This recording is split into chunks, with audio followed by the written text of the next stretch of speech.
Pollution. Pollution is the introduction of harmful or poisonous substance into environment that may cause adverse effect. तो pollution से हमारा जो atmosphere है बहुत ही बिगड़ जाता है, बहुत ही पॉल्यूटेड हो जाता है, मतलब कि एक तरीके से पॉइजन्स एटमॉस्फेयर में ऐड हो जाता है, right. Air pollution. So pollution का पहला जो टाइप है वो है air pollution. So it is contamination of air. क्योंकि अनवांटेड सब्सटेंस हमारे एटमॉस्फेयर में जब ऐड हो जाते हैं जो कि हमारे लिए हार्मफुल है, वो जो हार्मनेस है वो दो टाइप्स के होते हैं, बायोटिक और abiotic, right. Biotic and abiotic components. तो उनकी वजह से एटमॉस्फेयर में पॉल्यूशन बढ़ जाता है. तो ज़्यादातर फैक्ट्रीज के पॉल्यूशन से वो एटमॉस्फेयर में ऐड होता रहता है, क्योंकि फैक्ट्रीज में से स्मोक बहुत सारा निकलता है. तो स्मोक की वजह से हमारा जो एटमॉस्फेयर है वो पॉल्यूटेड हो जाता है. The things the things which are responsible for contamination of air are called air pollutants. These pollutants may result from natural causes like smoke or dust from forest fire or volcanic eruptions, and from a man-made causes like burning of fuels, smoke from factories, etc. right. तो ये सारे उसके examples हैं. Effects of air pollution. Many problems related to respiratory system might be caused due to air pollution. The oxygen carrying capacity of blood reduces because of improper burning of vehicle fuels, as the vehicle emit high levels of pollutants like carbon monoxide, carbon dioxide, nitrogen dioxide and smoke into atmosphere. तो vehicles की burning की वजह से, क्योंकि जो efficiency है, जो machine की एफिशिएंसी है व्हीकल में यूज़ होने वाली, वो कम हो जाती है. तो वहाँ पर क्या होता है कि वो पॉल्यूशन करता है, स्मोक निकालता है, जैसे कि carbon monoxide, carbon dioxide, nitrogen oxide. तो उससे एटमॉस्फेयर काफ़ी पॉल्यूटेड होता है. Smoke, it is comprises of smoke and fog, दोनों का मिक्सचर है. It contains oxide of nitrogen and causes problems in breathing, cough, etc. Also, there are visibility problems in affected areas. क्योंकि बहुत बार हमने देखा है कि दिल्ली में स्मोक ज़्यादा होने के कारण एक्सीडेंट्स ज़्यादातर होते हैं. तो स्मोक एक स्मोक और फॉग दोनों का मिक्सचर है, और विजिबिलिटी लगभग बहुत ही कम हो जाती है, राइट. इसीलिए एक्सीडेंट्स वहाँ पर होते हैं. तो sulfur dioxide resulting from a burning of fuels such as coals might result in respiratory problems. So electronic devices like refrigerators, air conditioner, etc. emit CFCs. It is called chlorofluorocarbons. CFCs damage the ozone layer present in the atmosphere. तो ozone layer damage होता है. अब ozone layer वो हमें protect करता है किससे? Ultra violet rays से, क्योंकि अल्ट्रा वायलेट रेज हमारे लिए हार्मफुल है. तो अगर ओजोन लेयर में कुछ खराबी होगी तो अल्ट्रा वायलेट रेज अंदर आ जाएंगे और वो हमें इफेक्ट करेंगे. हाँ, तो एटमॉस्फेयर के अलग अलग लेयर्स हैं जो कि यहाँ पर दिखाए हैं. 0 to 10 किलोमीटर में ट्रोपोस्फियर है. फिर ओजोन लेयर आता है जो कि अल्ट्रा वायलेट रेज यहाँ से आ रही है उसको हमसे बचाता है. देन स्ट्रेटोस्फियर, वो होता है 10 to 50 kilometre away from the earth, right. Acid rain. Acid rain मतलब कि गैसेस लाइक सल्फर और नाइट्रोजन वो रिएक्ट करते हैं पानी के वेपर के साथ, और जब उस रिएक्शन से एक सल्फ्यूरिक एसिड और नाइट्रिक एसिड दोनों एसिड्स बनते हैं, और ये जो एसिड्स है वो रेन के थ्रू हमारी अर्थ पे स्ट्राइक करते हैं, right. So the acid drop down with rain water making the rain acidic. This is called acid rain. So acid rain can be harmful for living beings and also non-living things. Acid rain corrodes the outer surface of buildings. This has caused the Taj Mahal becoming pale. Taj Mahal पहले white बना हुआ था, but because of this acid rains and pollution in the atmosphere अब Taj Mahal yellow बनने लगा है. So acid rain has corroded the marble of this monument and this phenomenon is called marble cancer. क्योंकि marble धीरे धीरे अपना कलर चेंज कर रहे हैं, राइट, तो उसी की वजह से उसको मार्बल कैंसर बोलते हैं. Now green house effect. तो green house effect, it is the trapping of radiation inside the earth's atmosphere, right, radiation अंदर चले जाते हैं, ट्रैप होता है रेडिएशंस का. Along with other gases, CO2 also gets trapped in the atmosphere which is responsible for greenhouse effect. तो CO2 की वजह से ग्रीन हाउस इफेक्ट मेनली बनता है.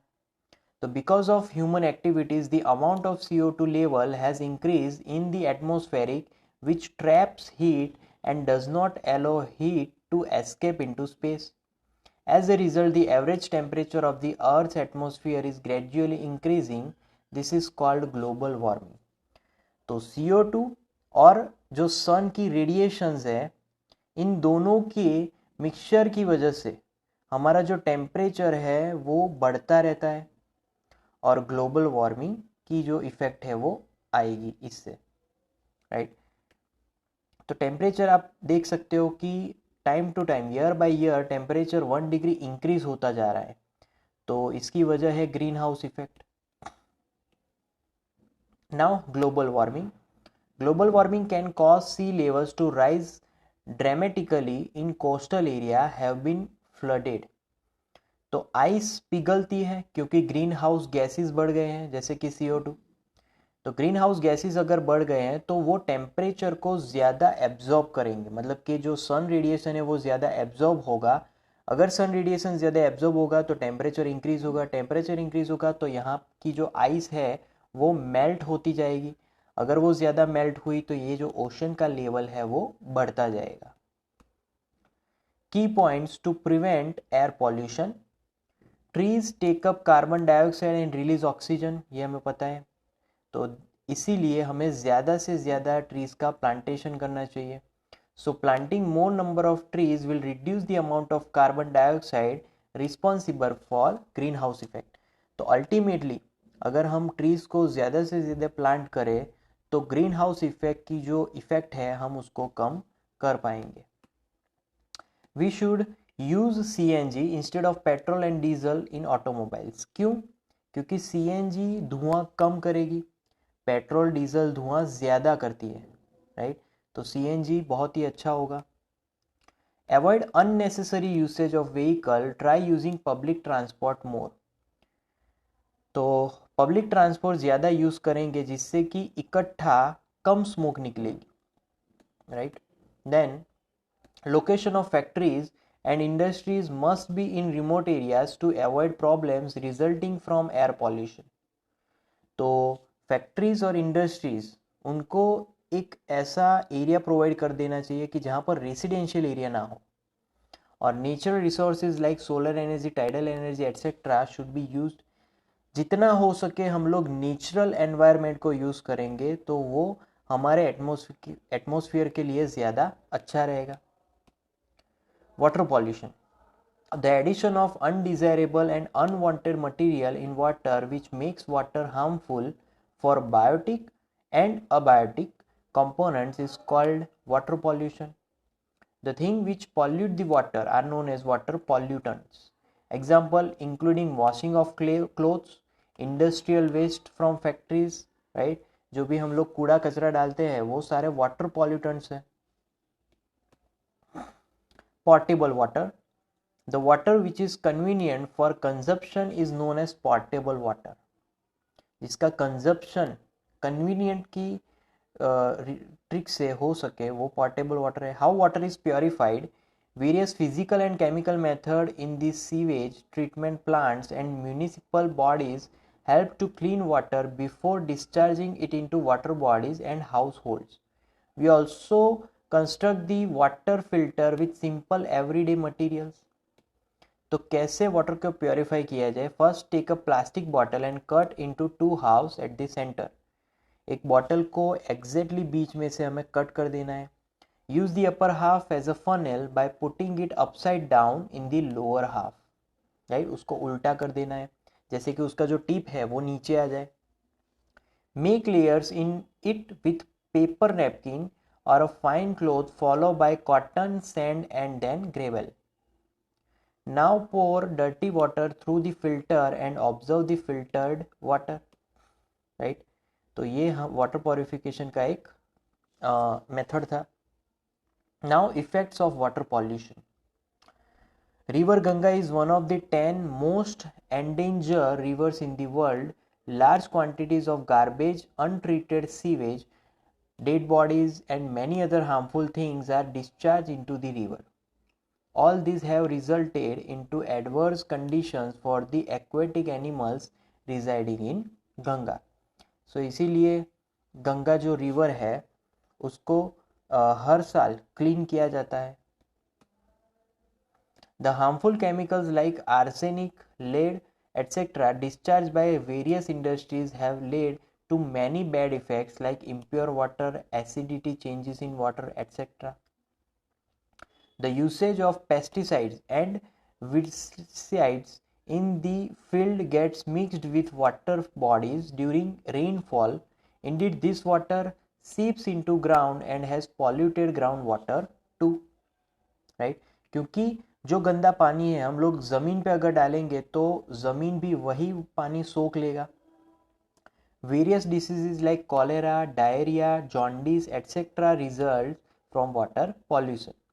And bacteria present in the feces of mammals indicate the quality of water. If such fecal contaminated water is consumed, then it can cause many infections. Now, key points to prevent water pollution. Some plants can be implanted for polluted rivers like Ganga Action Plan was launched in 1985 with the aim of reducing pollution levels in river. Then industries must treat the waste before discharging them into water. क्योंकि industry को जो भी अपना waste निकालना होगा पहले उसको purify कर ले, फिर वो उसको पानी में डिस्चार्ज कर सकते हैं.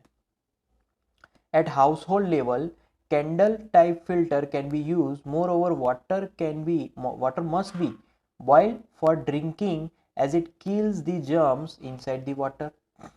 तो हमें जो भी पानी है उसको पहले बॉईल कर देना चाहिए कि जिससे उसके जो जर्म्स है वो ख़त्म हो जाए, बाद में हम लोग उसको पी सकते हैं. Chemical process like chlorination can be use for treating water. हम लोग जो क्लोरीन की जो टैबलेट्स आती है वो भी पानी में डाल सकते हैं थोड़ी मात्रा में कि जिससे पानी क्लीन हो जाए. Laws for industrial units should be strictly implemented to stop the throwing of wastage in water. हमें जो भी वेस्ट होता है वो पानी में फेंकने से एक रूल लाना चाहिए कि जो भी वेस्टेज मटेरियल है वो पानी में नहीं जाना चाहिए. Proper sewage treatment plan must be implemented. Right, अगर सीवेज ट्रीटमेंट प्लान अगर बराबर नहीं होगा तो लोग कचरा कहीं पर भी डाल सकते हैं. तो अगर वो प्लान बराबर होगा तो फिर ये समस्या खत्म हो सकती है. The idea of reduce, reuse and recycle should be incorporated for prevention of water pollution. So now time for 3 hours for prevention of water pollution.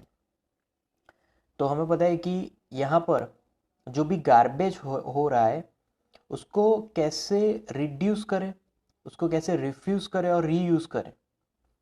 तो सब कुछ इम्पोर्टेंट है. पहले रिड्यूस, रीयूज़ एंड रिसाइकलिंग. तो 3 चीज़ें हैं. पहला है रिड्यूस. तो waste prevention reduce the generation of waste in the first place. So पहले तो वेस्ट जो होता है उसको रिड्यूस करना है. Right. So while brushing your teeth हमें अपना जो नल है वो बंद कर देना चाहिए कि जिससे पानी हम लोग बचा पाए. तो ये हमने रिड्यूस किया. Purchasing durable long lasting goods. जो भी हम लोग गुड्स खरीदते हैं वो अच्छे ज़्यादा चलने वाले होने चाहिए. राइट, क्योंकि उसकी जो प्रोडक्शन है उसमें बहुत सारा जो भी मशीनरीज है वो यूज़ हुआ होता है. तो अगर हम लोग पहले से ही वो अच्छा खरीदे तो वो अच्छी एफिशिएंसी भी देगा। Reduce the use of non-biodegradable materials like things made up of plastic, disposable and polythene. हमें प्लास्टिक, डिस्पोजल्स और पॉलीथीन इन तीनों का यूज़ हो सके उतना कम कर देना चाहिए, क्योंकि ये जो वेस्टेज मटेरियल है वो बहुत ही हानिकारक होता है एटमॉस्फेयर के लिए। देन रीयूज़, जो भी वेस्टेज मटेरियल है उसको रीयूज़ कैसे किया जाए? तो reuse water use for washing and for other household tasks. For example, water used for washing vegetables may be used to water plants in the garden, right? तो दोनों जगह पे पानी का इस्तेमाल कर सकते हैं हम लोग। Refill bottles, reuse boxes, bottles को रिफिल करके। रीयूज द कॉटन और jute bag instead of polythene carry bag, क्योंकि कॉटन और जूट बैग तो हम लोग बार बार यूज़ कर सकते हैं उसको धोने के बाद, बट पॉलीथीन एक बार बिगड़ जाए तो हम लोग उसको यूज़ नहीं कर सकते। Use empty jars into containers for left over food, right? Now recycle, तो recycling prevents the generation of many greenhouse gases and water pollutants and saves energy. तो यहाँ पर materials made of plastic, paper, glass, metal should be recycled to make new items. उसको फिर से हमें recycle करना होगा, वापस फिर से नया बनाना होगा। Using recycle material generates less solid wastage. So here उसका पूरा हमें एक पिरामिड दिया है, राइट? तो पहले तो प्रिवेंशन है, फिर आता है मिनिमाइजेशन, फिर रीयूज उसका, फिर रिसाइकलिंग, फिर एनर्जी रिकवरी और फिर डिस्पोजल। तो मोस्ट फेवर ऑप्शन और लीस्ट फेवर ऑप्शन, तो डिस्पोजल सबसे नीचे होना चाहिए और प्रिवेंशन सबसे ऊपर होना चाहिए। तो यही तरीका है कि जिससे हम अपनी जो डे टू डे लिविंग्स है उसको इजी बना सके।